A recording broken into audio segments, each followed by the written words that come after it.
It's difficult to imagine that you're not aware of the cost of living crisis here in the UK. Just giving it that title makes it sound like some news story, something affecting other people, something remote and avoidable. The reality is that it is affecting all of us, rich and poor alike, except that for some, it is actually a real crisis. This episode of Sideways does not discuss the figures of inflation and energy prices, nor is it to examine current Tory party leadership candidates' plans to tackle this crisis, nor will I have any solutions. Instead, a change of perspective that might, in the end, be our only hope.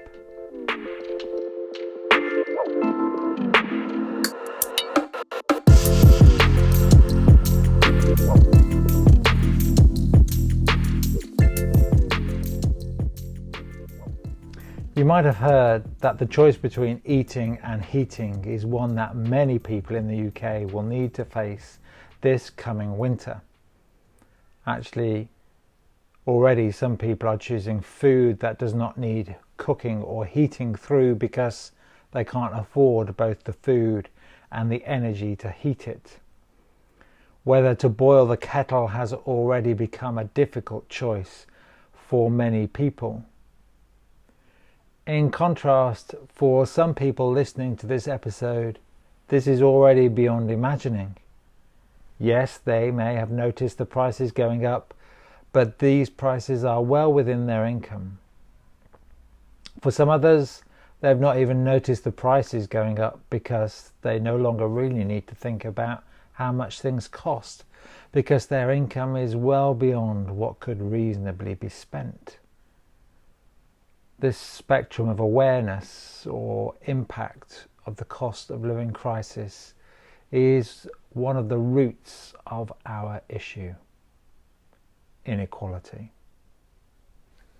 In the UK, for every £1 the poorest 50% of the population earns, the richest 10% of the population earn £9. £1, £9. And the top 1% of the richest in the UK earn £31.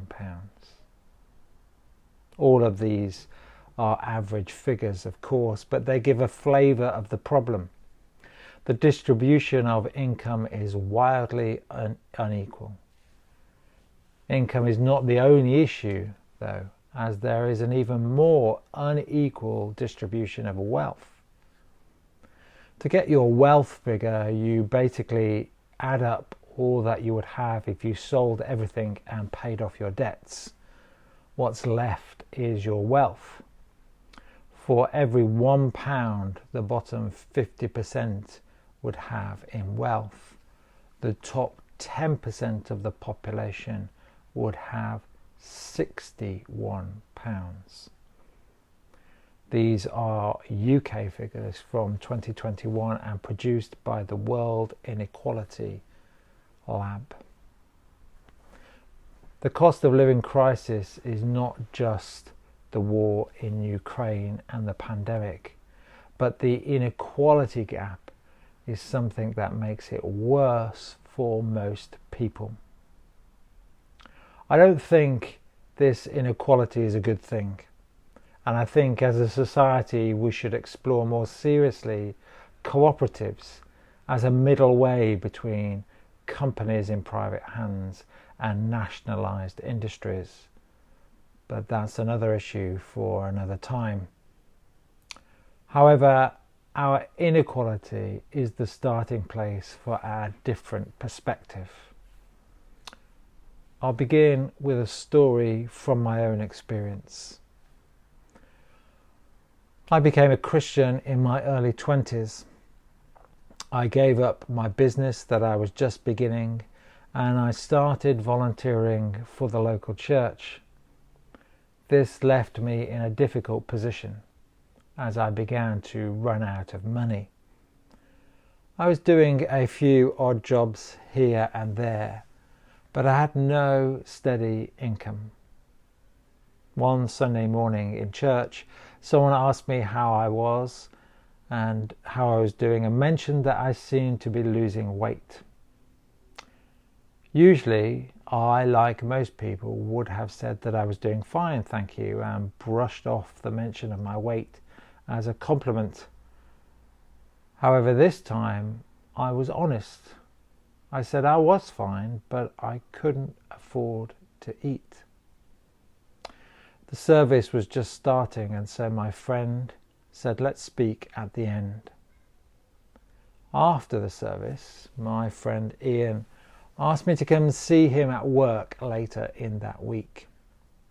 Ian was running his own business in the care sector, and as we spoke, I explained what I was doing with my time and the odd jobs I had found. In response, Ian said that his company was not really his, it was God's. He said, I had nothing when I entered the world, and I'll leave with nothing. It's all God's anyway. So I'll give you a job here in my company. I'll pay you a weekly wage, and I'll make the management decision that you do not need to come into work. Essentially, Ian was offering to pay me to continue volunteering my time. He was taking something that he had and sharing it with someone who was in need. Now, this cuts across most of what our culture tells us, that what we have is ours because we've earned it, that if we can afford luxuries, we should buy them because we deserve them, and if I were in a position to have spare disposable income, it would be better if I invested it for a return so that my wealth grows. You might not realize just how many times Jesus talks about money. One is the encounter with someone described as a rich young man. And it basically goes like this. The rich young man asks Jesus, what must I do to enter the kingdom of heaven? Love God and love your neighbor, Jesus answers. I have and I do, the rich young man replies. In which case, sell your possessions and give them to the poor, and you will have treasure in heaven. Then come and follow me. The rich young man went away grieving because he had many possessions. The story of this encounter has been interpreted in many different ways over the years. Commonly, it is said that this was a challenge to this particular man, and that it is not a general injunction for all Christians to sell their possessions. However, this was clearly what was going on in the early church. They sold their possessions and gave to each as they had need. This is what we read in the records of the early church in Jerusalem. For most of us, this really needs to be called outrageous generosity. The idea that we would dispose of some of our wealth and possessions in order to give to other people as they had need. In a way, this is exactly what Ian did for me. Sacrificed some of his business income to give me something that I needed. But in order for that to happen, it needed two acts of honesty. I needed to be honest about my needs, and Ian needed to be honest about what he had and who it belonged to. Both of these are radical acts in our culture. Rarely do we admit to the people that we are struggling, and rarely do we admit to ourselves that I have more than I have need, even if I can't quite get to the belief that it all belongs to God anyway. I said at the beginning of this episode that I do not have any solutions to the cost of living crisis. I don't have any solutions that would make any sense in our culture, but I do have a different way of living. One where we're able to be honest with each other and ourselves. One where we recognize that the earth belongs to God, and I, or rather we, are given the gift of looking after it, a way of living where we belong to each other and we prefer one another's needs.